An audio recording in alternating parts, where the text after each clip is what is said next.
நிலையிலே குறிப்பாக 3 முக்கிய குறிப்புகளோடு கூட நான் பகிர்ந்து கொள்ள ஆசைப்படுகிறேன். இதற்கு பெயர் அருமையாக கொடுக்கப்பட்டிருக்கிறது திருவிருந்து அப்படின்னு சொல்லி கொடுக்கப்பட்டிருக்கிறது.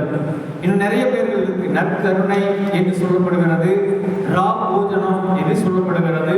அந்த நிலைகளில் எல்லாம் இது திருவிருந்து என்பதை குறித்து நான் உங்களோடு கூட பகிர்ந்து கொள்ள ஆசைப்படுகிறேன். விருந்து என்று சொல்லுகின்ற பொழுது இந்த விருந்திலே முதலாவதாக தாழ்த்தும் விருந்து என்று சொல்லி நாம் சிந்திக்க அழைக்கப்படுகிறோம். அல்லது தாழ்மையின் விருந்து. விருந்து என்று சொன்னால் அந்த விருந்திலே மேன்மை காணப்படும்.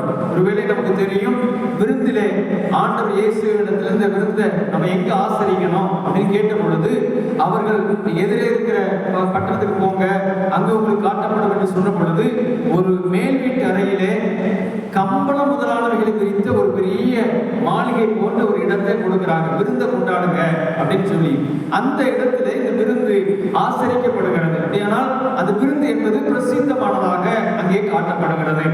இந்த விருந்து தாழ்மையின் விருந்து என்பதற்கு ஆண்டவர் தம்மை வெளிப்படுத்துகிறார். நமக்கு தெரியும், இது விருந்து என்ன விருந்து? பஸ்கா பண்டிகை. பஸ்கா பண்டிகை என்பது எதனுடைய அடையாளம் என்று சொன்னால் விடுதலையின் அடையாளம். பஸ்கா பண்டிகை ஆண்டவர் நீங்கள் ஒவ்வொரு வருஷமும் கட்டாயம் கொண்டாட வேண்டும் என்று சொன்னார். அது எப்படி கொண்டாட வேண்டும் என்று சொன்னால் என்ன செய்யணும்? அவசரமா உங்க இடையில என்ன செய்யணும்? கச்சைகளை கட்டிக்கொள்ள வேண்டும், கையிலே கம்புகளை பிடித்துக் கொள்ள வேண்டும், கசப்பான கீரையை நீங்கள் சாப்பிட வேண்டும். அந்த இறைச்சியை நைட்டோட நைட்டா எவ்வளவு சாப்பிட முடியுமோ அதற்கு தகுந்தாற் போல் நீங்கள் சாப்பிட வேண்டும் என்று சொன்னார். யாத்திராகமம் 12ஆம் அதிகாரம் 11ஆம் வசனத்திலே நீங்கள் பார்க்கின்ற பொழுது அவர் இவ்வாறு சொன்னார். அதற்கு என்ன காரணம் என்று சொன்னால், நீங்கள் அறையிலே கச்சையை கட்டிக்கொள்ள வேண்டும். எதற்கு என்று சொன்னால், நீங்கள் எந்த சூழ்நிலையிலும் நீங்க உங்களை பெருமையா நினைச்சிடக்கூடாது, தாழ்மையாக நினைக்க வேண்டும். நாங்கள் ஒரு காலத்துல எகிப்தில அடிமைகளாக இருந்தோம், நாங்கள் பரதேசியாய் சஞ்சரித்தோம், நாங்கள் அங்க செங்கலும் சுண்ணா இது வச்சு அறுத்து கொண்டிருந்தோம், கர்த்தரை சந்தித்தார், எங்களை விடுதலை ஆக்கினார் என்று நீங்கள் நினைப்போம். எவ்வளவு பெரிய மேன்மை வந்தாலும் நீங்கள் உங்கள் தாழ்மையாக வைத்துக் கொள்வதற்கு இந்த பஸ்கா பண்டிகை ஆசரிக்க வேண்டும் என்று சொன்னார். ஆகவேதான் முதலாவது இந்த விருந்து என்பது தாழ்மையின் விருந்தாக பார்க்கிறோம். ஆண்டவர் இயேசு கிறிஸ்து யோவான் 13ஆம் அதிகாரம் 4-5 வசனங்களிலே பார்க்கின்ற பொழுது அவர் செய்த காரியம் மற்ற சுவிசேஷங்களை காட்டிலும் இந்த யோவான் வித்தியாசமாக எழுதுகிறார். அங்கே திருவிருந்து ஆசரிக்கப்படுகிறது. உடனடியாக ஆண்டவர் அந்த விருந்திலே எழுந்திருந்து, விருந்து பரிமாறப்படுகிற பொழுது எழுந்திருந்து அறையிலே அங்கே ஒரு துணியை கொண்டு கச்சை போன்று கட்டிக்கொண்டு தன்னுடைய மேல் வஸ்திரத்தை கலற்றி வைத்தார். மேல் வஸ்திரம்னா அங்கே மானத்தை மறைக்கிற வஸ்திரம் கிடையாது, அதுக்கு மேல மகிமையாக ஒவ்வொரு யூதர்களும் அணிந்திருப்பார்கள். அந்த சீஷர் எல்லாரும் அங்க ஒரே மாதிரி இருந்தாங்கன்னு சொல்லி தெரியும், யார் இயேசு கூட கண்டுபிடிக்க முடியாது. அந்த அளவு இருந்த அந்த மேன்மையான வஸ்திரத்தை ஆண்டவர் அங்கே கலற்றி வைத்து ஒரு துணியை கையில வச்சுக்கிட்டு தண்ணியை வச்சு ஒரு காலை கழுவி ஒவ்வொருவருடைய காலாக துடைத்து ஆண்டவர் தாழ்மையை வெளிப்படுத்தினார். அப்ப அந்த திருவிருந்து என்பது பழைய ஏற்பாட்டின் நினைவுகூறுதலில் முதலாவதாக அது தாழ்மையை வெளிப்படுத்துவதற்காக உருவாக்கப்பட்ட ஒன்று. இந்த நாளிலே இந்த விருந்திலே பங்கெடுக்கிற நாம், திருவிருந்திலே பங்கெடுக்கிற நாம் நம்மை தாழ்த்துகிறவர்களாக நாம் காணப்படுகிறோமா அல்லது நம்மை மேன்மையாக கருதி கொண்டிருக்கிறோமா? முதலாவது ஆண்டவர் நமக்கு கற்றுத்தருகிற காரியம், நாம் நம்மை தாழ்த்துவதற்கென்றே ஆண்டவர் இந்த விருந்தை பஸ்கா பண்டிகை எடுத்து புதிய உடன்படிக்கையாக நமக்கு தந்திருக்கிறார். பழைய உடன்படிக்கை நீ இப்படி எல்லாம் செய்யணும், அறையில கச்சையை கட்டிக்கொள்ள வேண்டும், கசப்பான கீரையை சாப்பிடணும்னு சொல்லி. ஆனா புதிய உடன்படிக்கை என்பது ஆண்டவர் அதை தன்னுடைய சரீரமாக தன்னுடைய ரத்தமாக மாற்றி கொடுத்தார். அன்பிற்குரியவர்களே, இந்த அருமையான மாலை வேளையிலே இந்த அருமையான திருவிருந்திற்கென்று வந்திருக்கிற நாம் கட்டளை வியாழன் என்று அழைக்கப்படுகிற நாளிலே இந்த விருந்தினுடைய ஆழத்தை நாம் புரிந்து கொள்ள அழைக்கப்படுகிறோம். இந்த விருந்து என்பது அங்கே பஸ்கா பண்டிகை நிறைவேறுதல். பஸ்கா பண்டிகை என்பது தாழ்மையின் அடையாளம். ஆண்டவர் எங்களை அடிமைத்தனத்தில் இருந்து விடுதலையாக்கி கொண்டு வந்தார். ஆகவே நாங்கள் பெருமை பாராட்ட மாட்டோம் என்று சொல்வதற்கு அடையாளமாக இந்த திருவிருந்தை ஆண்டவர் இயேசு நம்முடைய சீஷர்களுக்கு கற்றுக் கொடுத்தார். நான் ஒருவேளை குருவா இருக்கிற நானே உங்கள் கால்களை கழுவினர் உண்டானால் நீங்கள் என்ன செய்ய இந்த மாதிரி தாழ்மையை கற்றுக்கொள்ளுங்கள். ஆக திருவிருந்து என்பது முதலாவதாக அது தாழ்மையின் விருந்து. இரண்டாவதாக இந்த திருவிருந்து என்பது தன்னை கொடுக்கும் விருந்து. திருவிருந்து என்று சொல்லுகின்ற பொழுது விருந்து சொல்லியாச்சுன்னா நம்ம என்ன செய்வோம்? நம்ம வீட்டுக்கு யாராவது ஒருத்தங்க ஒரு புதிதாக ஒரு கெஸ்ட் வராங்க, அவங்களுக்கு விருந்து வைக்கிறோம் அப்படின்னு சொன்னா ஒரு காலத்துல முன்னே சொல்லிட்டு கடிதம் போட்டு எழுதி நாங்க வாரம் இத்தனை நாள் உங்க வீட்டுல இருப்போம் அப்படின்னு சொல்லி வருவோம். இப்ப எல்லாம் ஒன்று மெசேஜ் வரும், இல்லைன்னா எதிர்பாராம கூட வந்து நிற்பாங்க. அந்த நிலையில நாம அவங்களுக்கு விருந்து பரிமாறணும்னு என்ன செய்வோம்? உடனடியாக கடையில எங்கேயா பெரிய ஹோட்டல் ஆர்டர் பண்ணி பக்கத்துல உட்கார்ந்து இது எங்க வாங்கினது தெரியுமா? இந்த ஹோட்டல்ல வாங்கினது, எந்த பெரிய ஹோட்டல்ல நம்ம வாங்கினதுன்னு சொல்றதுதான் பெரிதாக நினைப்போம். அதுதான் நம்ம விருந்தாக பரிமாறுவோம். ஆனால் இங்கே ஆண்டவர் இயேசு அங்கே வைத்திருக்கிற அப்பத்தையும் ரசத்தையும் எடுத்து இது இந்த இடத்திலிருந்து வந்தது என்று சொல்லாமல் மாறாக இது என்னுடைய சரீரம், இது என்னுடைய ரத்தம் என்று அந்த விருந்தை தன்னுடையதாக மாற்றிக்கொண்டார். அதுதான் புதிய உடன்படிக்கை. அந்த விருந்தை தன்னுடையதாக ஆண்டவர் மாற்றிக் கொடுத்தார் என்று சொல்லி நாம் பார்க்கிறோம். கிறிஸ்துவுக்குள் பிரியமானவர்களே, தன்னையே கொடுக்கும் விருந்து. இன்னைக்கு இந்த விருந்தின் அடிப்படையில் நாம் சிந்திக்க வேண்டிய காரியம், இந்த காரியத்தை ஆண்டவர் ஒரு புதிய உடன்படிக்கையாக தன்னையே நமக்காக தந்திருக்கிறார். தன்னையே தந்திருக்கிறார். இதை நினைவுறும்படி என்னுடைய சரீரம், என்னுடைய ரத்தம் என்று சொன்னாரே அந்த ஆண்டவரை நாம் இன்று ஆசிரியக்கத்தக்கதாக அப்படி திருச்சமூகத்தில் நாம் கூடி வந்திருக்கிறோம் என்று சொல்லுகின்ற பொழுது சொல்லப்படுகிற காரியம் மார்க்கு அந்த 14ஆம் அதிகாரம் 22ஆம் வசனத்தை நீங்க எடுத்துக்கொள்வீர்கள் ஆனால் அங்கே சொல்லப்படுகிற அந்த வார்த்தையை பாருங்கள். மார்க்கு 14ஆம் அதிகாரம் 22ஆம் வசனத்திலே சொல்லப்படுகிறது, அவர்கள் போஜனம் பண்ணுகையில் இயேசு அப்பத்தை எடுத்து ஆசீர்வதித்து அதை பிட்டு அவர்களுக்கு கொடுத்து, நீங்கள் வாங்கி புசியுங்கள், இது என்னுடைய சரீரமாக இருக்கிறது. அன்பார்ந்தவர்களே, இந்த மாதிரி விருந்தை ஆண்டவர் ஒரு புதுமையாக நமக்கு என்று தந்திருக்கிறார். எங்கோ மேன்மையானதாக சொல்லப்படுகிற காரியம் அல்ல. இந்த விருந்துக்கு நம்ம கொடுக்கிற முக்கியத்துவம் அது எப்படிப்பட்டதாக இருக்கிறது? ஆண்டவர் தன்னையே தந்திருக்கிறாரே, அதற்கு நமக்கு செய்கின்ற காரியம் என்ன தெரியுமா?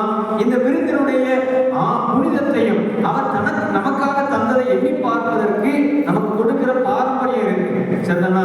இந்த திருவிருந்து நீங்க நம்ம பகுதியில இருக்கும் பெரிய சர்ச்சஸ் எல்லாம் நீங்க பார்க்க முடியும். வருத்தப்பட்டு நடக்கிற காரியம். இந்த விருந்து நம்ம பண்ணும்போது என்ன செய்யணும்னா அந்த அப்பத்தை பிற்கையில் அப்படின்னு சொல்லி அந்த வாசிக்கும் இல்லையா பிரதிஷ்டை பண்ணுவோம். அப்படி வாசிக்கும் போது அப்பத்தை பிற்கையில் அப்படின்னு சொன்ன உடனே குருவானவர் ஐயர்வாள் என்ன செய்வாரு? முழங்கால் போடுவாரு. உடனடியாக என்ன செய்வாங்க? ஒரு 3 மணி அடிப்பாங்க. தெரியுமா? தெரியுமா? எதற்காக அடிப்பாங்க தெரியுமா? எதற்காக அடிப்பாங்க? நீங்க வரைக்கும் சர்ச்சில் அடிச்சுட்டு இருக்கோம், ஆனா யாருக்கும் எப்படிங்கிறது தெரியல. அந்த மணி எதற்காக என்று சொன்னால், ஒரு காலத்துல அந்த விருந்து அந்த அப்பத்தை பிற்கிற பொழுதும் திராட்சரசத்தை கையில எடுக்கின்ற பொழுதும் ஆண்டவருடைய விருந்து பரிமாறப்படுகிற அந்த சூழ்நிலையை எல்லா ஜனங்களும் பார்க்கணும். அப்ப அந்த இடத்துல ஒளிபெருக்கி இருக்காங்கன்னா அப்ப மணி அடிப்பாங்க. 3 மணி அடிச்ச உடனே ரோட்ல கிராஸ் பண்ற யாரா இருந்தாலும் அந்த இடத்துல முழங்கால் போவாங்களாம். சரியா? யாராவது பனை ஏறுற தொழில் தான் இந்த பகுதியில் அதிகம். அப்ப பனை ஏறுறவங்க அந்த இடத்துல ஏறி கொண்டிருக்கிற பொழுது எந்த இடத்துல நிற்கிறாங்களோ அது அப்படியே நிற்பாங்க. ஏனென்றால் இப்ப என்ன செய்யுது? இயேசுடைய சரீரமும் ரத்தமும் பிற்கப்படுகிறது, எனக்காக கொடுக்கப்படுகிறதுன்னு அந்த பனையிலிருந்து ஒரு ஸ்டெப் ஏற மாட்டாங்க, இறங்கவே மாட்டாங்க. அந்த அளவு இந்த திருவிருந்து ஆண்டவர் இயேசு தன்னையே கொடுத்தார் என்பதற்கு அடையாளமாக அங்கு சொல்லப்படுகிறது. இன்னும் கூட இதற்கு ஒரு ஆழமான பாரம்பரியம் இருக்கிறது. ஆண்டவர் தன்னை கொடுத்தாரு எப்படி சொன்னா, 1ஆம் நூற்றாண்டுல அங்க நடந்த சம்பவம். 1ஆம் நூற்றாண்டுல நீரோ மன்னன் யாரெல்லாம் கிறிஸ்தவர்கள் சொன்னாச்சுன்னா என்ன செஞ்சிருவான்? தலையை அறுத்து விடுவான். அந்த ஒரு கொடுமையான காலம். அப்போ ஆண்டவரை ஏற்றுக்கொண்ட ஜனங்கள் ரகசியமா வருவாங்க. வரும்பொழுது 2 பேர் ஒரு இடத்துல சந்திப்பாங்க. சந்திச்சுட்டு அந்த 2 பேரும் இயேசு கிறிஸ்து அப்படின்னு சொன்னாங்கன்னா என்ன செஞ்சிருவாங்க? சிரச்சேதம் பண்ணிடுவாங்க. அதனால என்ன செய்வாங்கன்னா கால்களினாலே ஒரு மீன் படத்தை வரைவாங்க. சரியா? கால்களினால மீன் படத்தை வரைவாங்க. நீங்க சர்ச்சில் பார்த்தீங்கன்னா இருக்கும், திருச்சி அந்த ஆண்டர் பகுதிகள்லாம் அந்த மீன் சிம்பிள் இருக்கும். அப்போ மீன் படத்தை வரைஞ்சாச்சுன்னா எதுக்கு நிற்கிறவரோ அவரும் காலை வச்சு மீன் படத்தை வரையணும். வரைஞ்சாச்சுன்னா என்ன அர்த்தம் அப்படின்னு சொன்னா, கிரேக்க மொழியில அதற்கு இக்தோஸ் அப்படின்னு சொல்லி பெயர். கிரேக்க மொழியில இக்தோஸ். இக்தோஸ் என்றால் இயேசுவே தேவனுடைய குமாரனாகிய கிறிஸ்து. சரியா? திருவிருந்த பரிமாறுறதுக்கு சொல்லப்படுற ஒரே ஒரு வார்த்தை இதுதான், இயேசுவே தேவனுடைய குமாரனாகிய கிறிஸ்து அப்படின்னு சொன்ன உடனே 2 பேரும் கையை போட்டுக்கிட்டு பக்கத்துல இருக்கிற குகைக்கு போவாங்க. குகைனா என்னது? பணத்தை அடக்கம் பண்ற குகை. சரியா? யாருக்கும் வெளியே தெரியாம திருவிருந்த பரிமாறுவாங்க. திருவிருந்து அவங்க எடுத்து எடுத்து சாப்பிடுவாங்க. இப்படி ஆலயத்துல எல்லாம் கொடுக்கற கிடையாது. அப்ப திருவிருந்த சாப்பிடும் பொழுது இது என்னுடைய ரத்தம், இது இயேசுனுடைய ரத்தம், இயேசுனுடைய சரீரம் அப்படின்னு சொல்லிட்டு கொடுத்த உடனே அங்க வெளியே இருக்கிற குகைக்கு வெளியே மாடு மேய்க்கிறவங்க எல்லாம் இருப்பாங்க. மாடு மேய்க்கிறவங்க காதுல குகைக்குள்ள போய் 2 பேரு இது இயேசுடைய ரத்தம், இயேசுடைய சரீரம்னு கொடுக்குறாங்க. அப்படின்னா அந்த கிறிஸ்தவங்கள்லாம் யாரு எங்கெல்லாம் பிணத்தை அடக்கம் பண்ணி வச்சிருக்காங்களோ அங்க போய் பிணத்தை எடுத்து என்ன செய்யறாங்க, சாப்பிடுறாங்க. இவர்களுக்கு பிணத்தின்னிகள் அப்படிங்கிற பேர். அப்ப பாத்தீங்களா, இந்த திருவிருந்து ஆண்டவர் தன்னுடைய சரத்தை கொடுத்தாரு. இந்த திருவிருந்துக்கு இவ்வளவு முக்கியத்துவம் இருக்கிறது. இந்த திருவிருந்து ஆண்டவர் கிறிஸ்தவர்களுக்கு 1ஆவது நூற்றாண்டுல பிணத்தின்னிகள் என்கிற அளவுக்கு இந்த திருவிருந்தை கஷ்டப்பட்டு எடுத்தாங்க. இன்னைக்கு நான் இந்த திருவிருந்த அந்த அளவுக்கு கஷ்டப்பட்டு எடுக்கமா இல்ல. ஒரு காலத்துல என்ன செய்யணும், இந்த திருவிருந்துல எடுக்கணும்னா ஆயத்த ஆராதனைக்கு யாரெல்லாம் வந்தாங்களோ அவங்க மட்டும்தான் என்ன செய்ய முடியும், திருவிருந்துக்கு வரணும். அப்படிதானே? அதெல்லாம் தெரியுமான்னு தெரியல. ஆனா இப்ப அதெல்லாம் மாறி போச்சு. இப்ப நம்ம என்ன செய்யறோம், திருவிருந்துக்கு பரிமாறி கொண்டிருக்கிற பொழுது கூட வெளியிருந்து வந்தா பாவரிக்க சொல்லி இருக்க மாட்டாங்க, தாழ்மையின் ஜெபம் சொல்லி இருக்க மாட்டாங்க, பரமடப்ப ஜெபம் சொல்லி இருக்க மாட்டாங்க. ஆனா என்ன செஞ்சிருவாங்க, நேரா திருவிருந்துக்கு வந்துடுவாங்க. இல்லை, ஆண்டவர் கற்றுத் தருகிற காரியம் இந்த திருவிருந்து என்பது அவர் தன்னையே கொடுத்து விருந்து. அந்த விருந்துக்கான மகத்துவம் மகிமையும் நம் ஒவ்வொருவரும் செய்ய வேண்டிய காரியம். ஆக தன்னை கொடுத்த விருந்து என்பதை உணர்ந்து நாம் இந்த விருந்தில பங்கெடுக்கணும். பிறருடைய விருந்துல அந்த விருந்து எப்படி இருக்குன்னு தெரியாது, டேஸ்ட் தெரியாது. கடையில் வாங்கியிருப்பாங்க, நல்லா தான் இருக்குன்னு நினைச்சு கொடுப்பாங்க. அவங்க உப்பு போட்டாலும் அல்லது உப்பு போடலாம் என்ன இருந்ததோ தெரியாது. சரி, நிறைய விருந்துல கஷ்டப்படுற காரியம் உண்டு. அந்த விருந்துக்கு போய் உட்கார்ந்து சாப்பிடுவோம், அவங்க விருந்து நல்லா பரிமாறுவாங்க. ஆனா அது வந்து கெட்டு போனதா இருக்கும். கெட்டு போனதை என்ன செஞ்சு சேர்ந்து சாப்பிட வேண்டிய நிலையில காணப்படுவோம். காரணம் அடுத்தவனுடைய விருந்து. ஆனால் இயேசு கொடுத்த விருந்து என்பது தன்னையே அவர் கொடுத்தார். என்னுடைய சரீரம், என்னுடைய ரத்தம் என்று அவர் கொடுத்தார். அது 2வது. இந்த திருவிருந்து என்பது தன்னை கொடுக்கும் விருந்து. 3வதாக இந்த திருவிருந்து என்று சொல்லுகின்ற பொழுது தன்னை பரிசோதிக்கும் விருந்து. தன்னை பரிசோதிக்கும் விருந்து. அன்பார்ந்தவர்களே, இந்த விருந்து என்பது நாம் நம்மையே பரிசோதிக்கும்படியாக அழைக்கப்பட்டிருக்கிறோம்.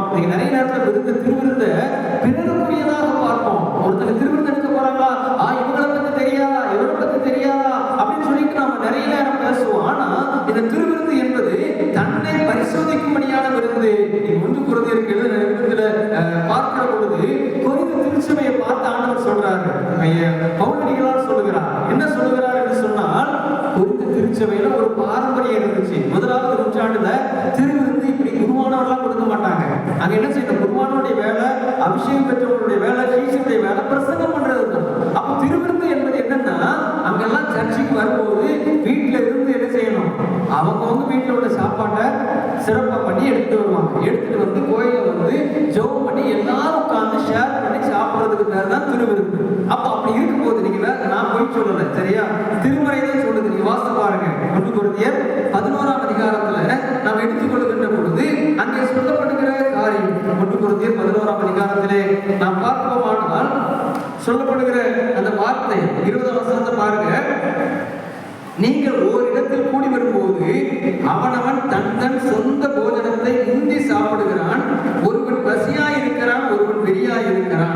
இப்படி செய்கிறது கர்த்தருடைய ராபோஜனம் பண்ணுதல் அல்லவே அப்படின்னு சொல்றாங்க. அப்படின்னா என்ன அர்த்தம், அங்க சாப்பாடு எல்லாம் கொண்டுட்டு வருவாங்க. கொண்டுட்டு வந்து பணக்காரங்க எல்லாம் ஒரு இடத்துல கூட்டமா கூடிடுவாங்க, ஏழைகள் எல்லாம் ஒரு இடத்துல ஓரமா உட்கார்ந்து இருப்பாங்க.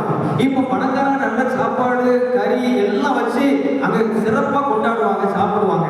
ஏழைகள் என்ன செய்வாங்க, வீட்டுல இருக்க ஒண்ணு இல்லாம கஞ்சையும் ஒரு வெங்காயத்தையும் ஒரு மிளகாயும் தூக்கி வந்திருப்பாங்க. அதை உட்கார்ந்து அவங்க சாப்பிட்டு இருப்பாங்க. அப்ப அவன் பார்த்து சொல்றாரு, இதுவாயா திருவிருந்து, நீ இப்படியா என்ன செய்வா, ஏற்றத்தாழ்வு வைத்துக் கொண்டிருப்பதா திருச்சபைக்குள்ள திருவிருந்து ராபோஜனம் அது அல்ல அப்படின்னு சொல்லிதான் அதன் தொடர்ச்சியாக தான் இந்த ஒரே அப்பத்துல ஒரே ரசத்துல பானம் பண்ணணும் அப்படின்னு சொல்லிதான் திருச்சபை இந்த அமைப்பை கொண்டு வந்தது. இந்த மாதிரி உண்டாச்சுன்னா இவங்க ஏற்றத்தாழ்வுகளோட தான் இருப்பாங்க. திருச்சபையில நம்ம ஒரே காரியத்தை செய்யணும். அன்பார்ந்தவர்களே, இந்த விருந்து நாம் சிந்திக்க வேண்டிய காரியம் தன்னை பரிசோதிப்பதற்காக. நாம் என்ன செஞ்சிடறோம், இன்னைக்கு இந்த திருவிருந்தை பிறரை கொண்டு நம்ம பார்க்க நம்ம பழகிட்டோம். ஒரு இடத்துல நடந்த ஒரு சம்பவத்துல என்னன்னா, திருவிருந்து பரிமாறப்படுகிற பொழுது அங்க செய்த காரியம், திருவிருந்துல அங்க இருக்கிற கப்பு, இப்பதான் காமன் இந்த கப்பு இண்டிவிஜுவல் கப்பு இப்போ கொரோனாவுக்கு பரவும். அதற்கு முன்னால காமன் கப்பு தான், ஒரே கப்புல தான் எல்லாரும் செய்யணும், திருவிருந்து எடுக்கணும். அந்த நிலைகள் காணப்பட்ட பொழுது இருந்த ஒரு சம்பவம் என்னன்னா, ஒரு ஆராதனையில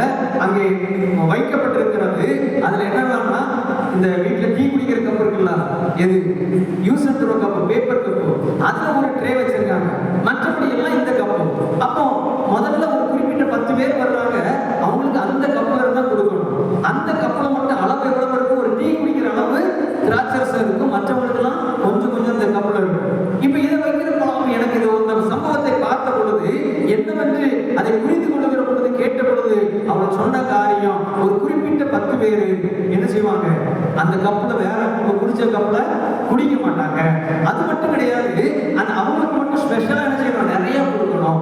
நான் இல்லை அப்படின்னு சொல்லி அதை மாற்றி எல்லாருக்கும் சமம் தான், ஒரே கப்பு தான் அப்படின்னு சொல்லி மாற்றிட்டேன். உடனே அந்த குறிப்பிட்ட நபர் இடத்துல வந்து கேட்டார், ஐயா நீங்க ஒரு பெரிய மாற்றத்தை பண்ணிட்டீங்க.